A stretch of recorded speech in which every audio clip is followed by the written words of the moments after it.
Hello student, आपका स्वागत है अपना ही यूट्यूब चैनल पीकेजी क्लास में। तो चलिए आज हम सभी देखते हैं 2023 में होने वाले 10th एग्ज़ाम का हिंदी एमवीवीआई ऑब्जेक्टिव जो कि आपके एग्ज़ाम में पूछे जाएंगे। तो चलिए वीडियो को स्टार्ट करने से पहले आप लोग चैनल को सब्सक्राइब कर लीजिए ताकि मेरा नए नए वीडियो आप लोगों के पास सबसे पहले पहुँचे। और वीडियो देखने से पहले एक कॉपी और एक कलम अपने पास रख लीजिएगा, जो कि हम आपको जो क्वेश्चन आंसर्स देंगे उसको आप लोग एक कॉपी पे नोट करते चलिएगा। चलिए, बहुत ही महत्वपूर्ण क्वेश्चन है आपके लिए ये सब, जो कि मैं कहीं कहीं से चुन करके आपके लिए ला रहा हूँ। तो चलिए वीडियो को स्टार्ट करते हैं। साथ में आप लोग अपना अपना आंसर कॉपी पे लिखते जाइएगा, जो कि आप लास्ट में बताइएगा। हमारा पहला क्वेश्चन है, बहादुर का पूरा नाम क्या है? ऑप्शन हो जाएगा शेख बहादुर, दिल बहादुर, राम बहादुर, तेज बहादुर। तो आपका आंसर हो जाएगा ऑप्शन नंबर बी, दिल बहादुर। आप लोग फटाफट आंसर को भी लिखते रहिएगा और क्वेश्चन को भी लिखते रहिएगा, और अपना आपके दिमाग में जो आंसर होगा उसको भी लिखते रहिएगा, जो कि आप लास्ट में बताइएगा। तो चलिए, आपका 2 नंबर क्वेश्चन है, मछली लेकर कौन भाग गया था? तो आपका ऑप्शन है संतु, सुनील, बंतु, जग्गू। तो आपका सही आंसर क्या हो जाएगा, आप लोग बताइए। आपका सही आंसर हो जाएगा ऑप्शन नंबर ए, यानी कि संतु। मछली लेकर के संतु भागा था। मछली लेकर के कौन भागा था बाबू?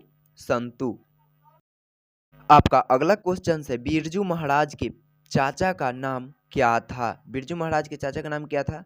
गदई महाराज, शंभू महाराज, श्री महाराज, विष्णु महाराज। तो आपका ऑप्शन हो जाएगा शंभू महाराज। बिरजू महाराज के चाचा का नाम क्या था बाबू? शंभू महाराज।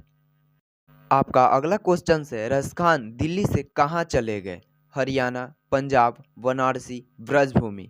तो आपका सही आंसर हो जाएगा रसखान दिल्ली से ब्रजभूमि गए हुए थे। रसखान दिल्ली से कहाँ गए हुए थे? ब्रजभूमि। रसखान दिल्ली से गए हुए थे ब्रजभूमि। रसखान दिल्ली से कहाँ गए थे? ब्रजभूमि। आपका अगला क्वेश्चन क्या है, मंगू की बड़ी बहन का क्या नाम था? कम्मू, नीमी, गीता, रीमा। तो आपका सही आंसर हो जाएगा ऑप्शन नंबर ए, यानी कि कम्मू। मंगू की बड़ी बहन का नाम क्या था? कम्मू। मंगू की बड़ी बहन का नाम क्या था? कम्मू। आपका अगला क्वेश्चन है, सात कुड़ी होता कथाकार है? ऑप्शन है पंजाबी के, गुजराती के, उड़िया के, हिंदी के। तो आपका सही आंसर हो जाएगा वो हो जाएगा उड़िया के। सात कुड़ी होता कथाकार है उड़िया के। आपका अगला क्वेश्चन है, अमराई का कुआं कहाँ है? तो चलिए, आपका आंसर है शहर में, बाजार में, रास्ते में, ऋतु के खेत में। तो आपका सही आंसर हो जाएगा रास्ते में। अमराई का कुआं कहाँ है? रास्ते में। अमराई का कुआं कहाँ है बाबू? रास्ते में। आपका अगला क्वेश्चन है, पाप्ती की उम्र क्या थी? 12 वर्ष, 13 वर्ष, 14 वर्ष, 18 वर्ष। तो आपका सही आंसर हो जाएगा पाप्ती की उम्र 12 वर्ष की थी। पाप्ती का उम्र कितना था? 12 वर्ष। आपका अगला क्वेश्चन है, बिरजू महाराज किस शैली के नर्तक थे? तो आपका ऑप्शन है कुचिपुड़ी, भरतनाट्यम, मोहिनी, कथक। तो आपका सही आंसर हो जाएगा कथक। बिरजू महाराज जो थे वो कथक शैली के नर्तक थे। चलिए, आपका अगला क्वेश्चन है, बहादुर अपने घर से क्यों भागा था? जिसका ऑप्शन है नौकरी के लिए, पिता के फटकार के कारण, माँ के मार के कारण, और ऑप्शन नंबर डी है घूमने के कारण। तो बहादुर अपने घर से माँ के मार के कारण भागा हुआ था, यही आपका सही आंसर हो जाएगा। यानी कि बहादुर की माँ उन्हें पीटी हुई थी, इस वजह से गुस्से में वो घर छोड़कर भाग चुके थे। तो आपका अगला क्वेश्चन है, मेघदूत का जर्मन में अनुवाद किसने किया था? तो ऑप्शन है ईश्वर पेटलिकर ने, रूसो ने, मैक्स म्यूलर ने, इनमें से सभी ने। तो आपका सही आंसर हो जाएगा मेघदूत का जर्मन में अनुवाद मैक्स म्यूलर ने किया था। मेघदूत का जर्मन में अनुवाद किसने किया था? मैक्स म्यूलर ने। तो चलिए, आपका अगला क्वेश्चन से स्टार्ट करते हैं। आपका अगला क्वेश्चन है, किस नदी के बांध के नीचे लक्ष्मी का घर था? गंगा नदी के, यमुना नदी, सरस्वती, देवी। तो आपका सही आंसर हो जाएगा लक्ष्मी का घर देवी नदी के नीचे था। लक्ष्मी का घर कहाँ था? देवी नदी के नीचे। चलिए, देवी नदी के नीचे था लक्ष्मी का घर। आपका अगला क्वेश्चन है, पाप्ती बेहोश क्यों पड़ी हुई थी? सिर दर्द के कारण, तेज बुखार के कारण, चोट लगने के कारण या फिर पेट दर्द के कारण? तो आपका सही आंसर्स जो हो जाएगा वो हो जाएगा तेज बुखार के कारण। तो आपका सही आंसर्स हो गया तेज बुखार के कारण। पाप्ती तेज बुखार के कारण बेहोश पड़ी हुई थी। आपका अगला क्वेश्चन है, हिरोशिमा किस देश में है? ऑप्शन हो जाएगा चीन, फ्रांस, जापान, जर्मन। आपका सही आंसर हो जाएगा हिरोशिमा जापान में स्थित है। हिरोशिमा कहाँ स्थित है? जापान में। हिरोशिमा जापान में स्थित है। भारत से हम क्या सीखे क्या है? मतलब कि हम भारत से जो सीखे वो क्या है? निबंध है, कहानी है, भाषण है या फिर कविता है? तो आपका सही आंसर हो जाएगा भारत से जो हम सीखे वो एक भाषण है। भारत से हम सीखे क्या है? भाषण। अगला क्वेश्चन है, गुरु नानक का जन्म लाहौर के किस ग्राम में हुआ था? जो ऑप्शन हो जाएगा तलवंडी, अमृतसर, जालंधर और लुधियाना। तो आपका सही आंसर क्या हो जाएगा? वो हो जाएगा तलवंडी। गुरु नानक का जन्म लाहौर के किस ग्राम में हुआ था? तलवंडी ग्राम में। आपका क्वेश्चन है, लौट कर आऊँगा फिर पाठ के कवि कहाँ लौटने की बात कहते हैं? तो ऑप्शन है बिहार, असम, पंजाब, बंगाल। आपका सही आंसर हो जाएगा लौट कर आऊँगा फिर पाठ के कवि बंगाल लौटने की बात कहते हैं। लौट कर आऊँगा फिर पाठ के कवि कहाँ लौटने की बात कहते हैं? Bengal. Bengal, option number D, Bengal. आपका अगला क्वेश्चन है, बहादुर के पिता कहाँ मारे गए थे? तो आपका ऑप्शन है युद्ध में, डकैती में, चोरी में या फिर खेतों में। तो आपका सही आंसर हो जाएगा बहादुर के पिता जो थे वो युद्ध में मारे गए थे। बहादुर के पिता कहाँ मारे गए थे? युद्ध में। आपका अगला क्वेश्चन है, स्वदेशी शीर्षक पाठ के रचनाकार कौन है? तो ऑप्शन हो जाएगा रामघन, मालघनी, श्यामघन, प्रेमघन। तो आपका सही आंसर हो जाएगा प्रेमघन। स्वदेशी शीर्षक पाठ के रचनाकार कौन है? तो प्रेमघन हो जाएगा आपका बिल्कुल राइट आंसर हो जाएगा। आप लोग हर एक क्वेश्चन आंसर्स को अपने कॉपी पे नोट करते रहिएगा। आपका अगला क्वेश्चन है, द्विवेदी जी से किसने पूछा था कि नाखून क्यों बढ़ते हैं? तो आपका ऑप्शन हो जाएगा द्विवेदी जी के लड़के ने, लड़की ने, पत्नी ने या फिर नौकर ने। तो आपका सही आंसर क्या हो जाएगा? लड़की ने। द्विवेदी जी से किसने पूछा था कि नाखून क्यों बढ़ते हैं? तो उनकी लड़की ने। आपका अगला क्वेश्चन है, ईश्वर पेटलीकर किस भाषा के कथाकार हैं? तो आपका ऑप्शन है मलयालम, तेलुगु, गुजराती और भोजपुरी। तो आपका बिल्कुल सही आंसर हो जाएगा गुजराती। ईश्वर पेटलीकर जो थे वो गुजराती भाषा के कथाकार थे। चलिए, आपका अगला क्वेश्चन है, निराला की साहित्य साधना के रचनाकार हैं, यानी कि निराला साहित्य साधना की रचनाकार कौन थे? ऑप्शन हो जाएगा रघुवीर सहाय, अज्ञेय, जायसी या फिर रामविलास शर्मा। तो आपका बिल्कुल सही आंसर हो जाएगा रामविलास शर्मा। आपका अगला क्वेश्चन है, लक्ष्मी का पिता कौन था? तो आपका पहला ऑप्शन है लक्ष्मण, रंगप्पा, रामेश्वर और रामरतन। तो आपका बिल्कुल सही आंसर जो हो जाएगा वो हो जाएगा लक्ष्मण। लक्ष्मी के पिता कौन था? लक्ष्मण था। आपका अगला क्वेश्चन है, नंजमा मंगमा की कौन थी? तो आपका ऑप्शन है बेटी, मौसी, बहू या फिर सास। तो आपका बिल्कुल सही आंसर क्या हो जाएगा? नंजमा मंगमा की बहू थी। नंजमा मंगमा की कौन थी? बहू। चलिए अगला स्टार्ट करते हैं। आपका अगला क्वेश्चन है, लेखक कितने वर्ष पहले पहली बार अभिनय गए थे? तो आपका ऑप्शन है 15 वर्ष, 21 वर्ष, 12 वर्ष या फिर 10 वर्ष। तो आपका बिल्कुल सही आंसर क्या हो जाएगा? ऑप्शन नंबर डी, यानी कि 10 वर्ष पहले लेखक पहली बार अभिनय गए हुए थे। आपका अगला क्वेश्चन है, कवि अगले जन्म में कहाँ लौटकर आने की बात करता है? तो आपका ऑप्शन है बिहार, झारखंड, नेपाल, बंगाल। जिसका आंसर हो जाएगा, बिल्कुल सही आंसर है आपका बंगाल। कवि अगले जन्म में बंगाल आने का बात करते हैं। आपका अगला क्वेश्चन है, मंगमा क्या बेचती थी? दूध, दही, घी या फिर मक्खन? तो आपका बिल्कुल सही आंसर हो जाएगा, वो हो जाएगा ऑप्शन नंबर बी, यानी कि दही। मंगमा दही बेचती थी। आपका अगला क्वेश्चन है, संतु अचानक क्या लेकर के भाग गया?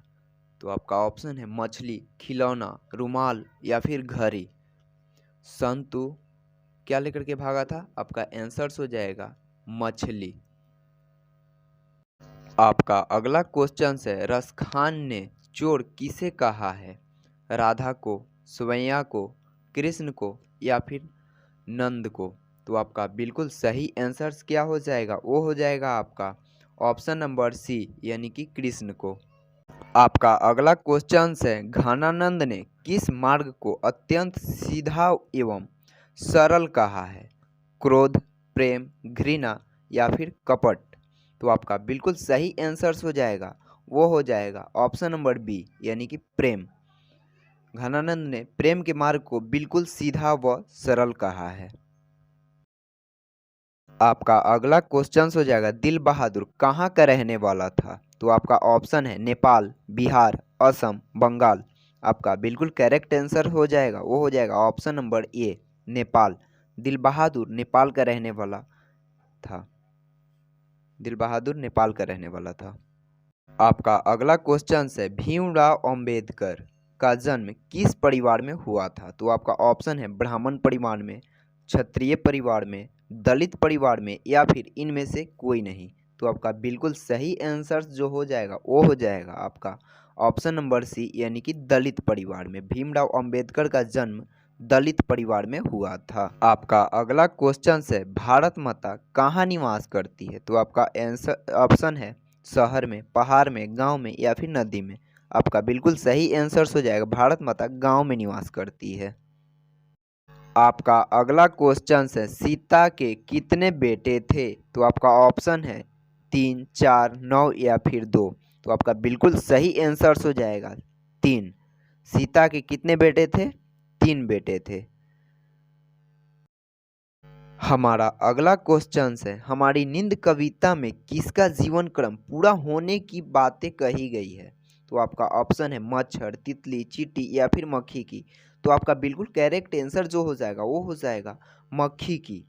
हमारी नींद कविता में मक्खी की जीवन क्रम पूरी होने की बातें कही गई है, जो कि आपका बिल्कुल करेक्ट आंसर है। चलिए आप हम लोग स्टार्ट करते हैं अगला क्वेश्चन। आपका अगला क्वेश्चन है, सेन साहब खोखा को क्या बनाना चाहते हैं? डॉक्टर, पत्रकार, इंजीनियर या फिर लेखक? तो आपका बिल्कुल करेक्ट आंसर हो जाएगा इंजीनियर। सेन साहब अपने बेटे को इंजीनियर बनाना चाहते थे। आपका अगला क्वेश्चन है, बिस्मिल्लाह खां के शहनाई के साथ किस मुस्लिम पर्व का नाम जुड़ा है? ईद का, बकरीद का, मुहर्रम का, मिलाद का? तो आपका बिल्कुल करेक्ट आंसर जो हो जाएगा, वो हो जाएगा आपका ऑप्शन नंबर सी, मुहर्रम का। बिस्मिल्लाह खां की शहनाई के साथ मुहर्रम का नाम जुड़ा हुआ है।